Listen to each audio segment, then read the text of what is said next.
Why do some chord progressions instantly grab your attention while others, well, you've heard them 1,000 times and they don't make you want to listen? It is all about extensions. We are so used to playing triads that our ears stop expecting anything new. Let me show you a few tricks that will instantly make your chords sound more interesting. For this example, we're using a super common progression. 1, 6, 4 and 5. 5 minor in the key of E minor. And now listen to how it sounds with some extensions.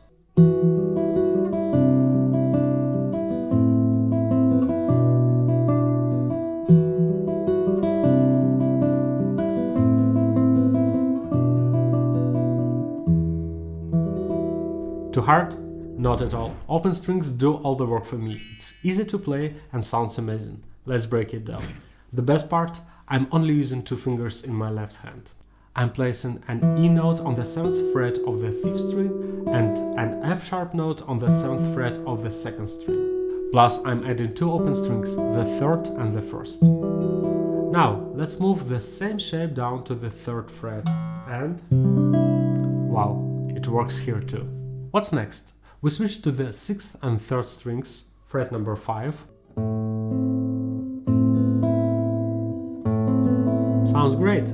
Now let's move it up to the 7th fret and we get... I post tons of chord progressions on Instagram and one of the most common questions I get is what should I do with my right hand? The answer? Anything you want. The rhythm pattern doesn't matter. It all depends on the song, the vibe and your mood. But here is what actually matters. Don't be too predictable. Why do standard right hand patterns sound boring? Because they never breathe. You're constantly playing something. The trick is in the pauses and note groupings. Let's take one of the most common arpeggio patterns. Why does it sound boring? Because every note always lands in the same place every time. This creates a static, robotic feel. So, how do we fix it? We change the number of notes of each group. If I keep playing 4 notes per beat but group them in 3s,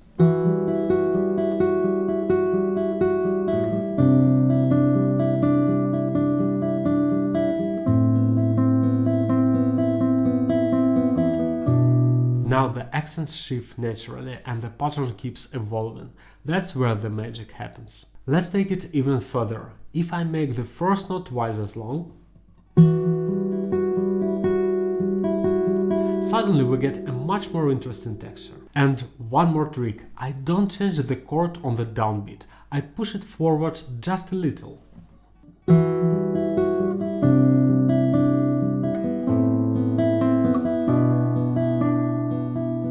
This is called anticipation. The chord arrives a bit early and that tiny shift makes the rhythm feel more natural and alive. Okay, let's try another super familiar progression. C, D, E minor, and G. Of course you played this before, but we're going to transform it completely.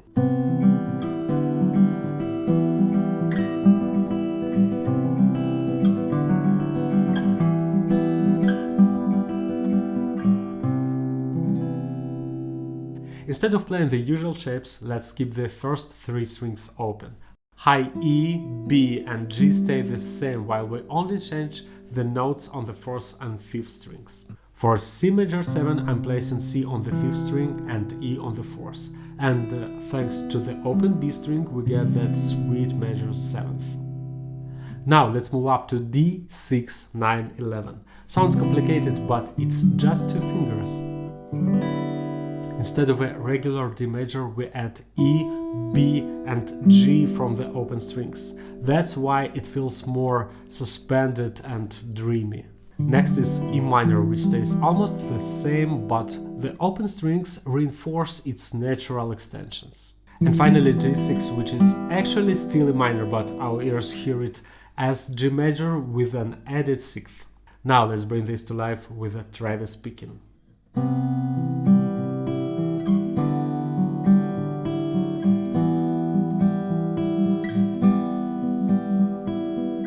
Instead of simple strumming, we alternate bass and melody, which makes everything flow naturally. So what's happened here?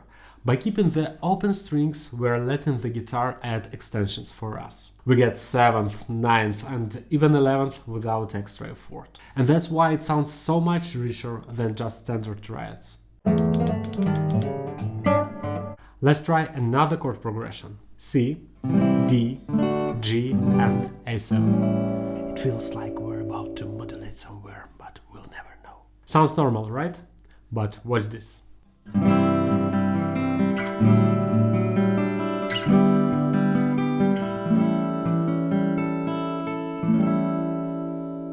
Here is the trick. I'm taking C major in this shape, C over G. Now I just move the whole shape up to the 5th fret.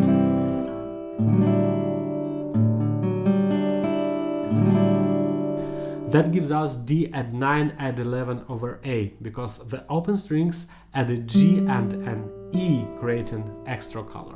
Move it up again to the 10th fret and we get G at 6 over D. That's because the open high E completely changed the character of the chord.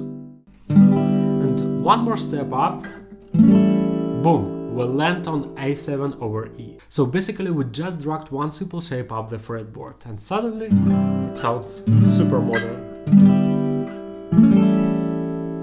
This works because the open strings stay the same, but their function inside the chord keeps shifting. So with just one simple shape and zero effort, we get a super rich chord progression.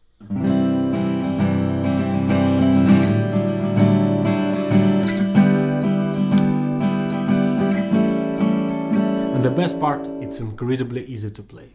This is my first long video on YouTube and I'd love to hear what you think. Do you prefer more theory and explanations or just a quick demonstration of cool progressions? Let me know in the comments. Also check out my Patreon, I've got tons of tabs and quick lessons there. And don't forget to follow me on Instagram where I share quick tips and tricks every day. See you next time.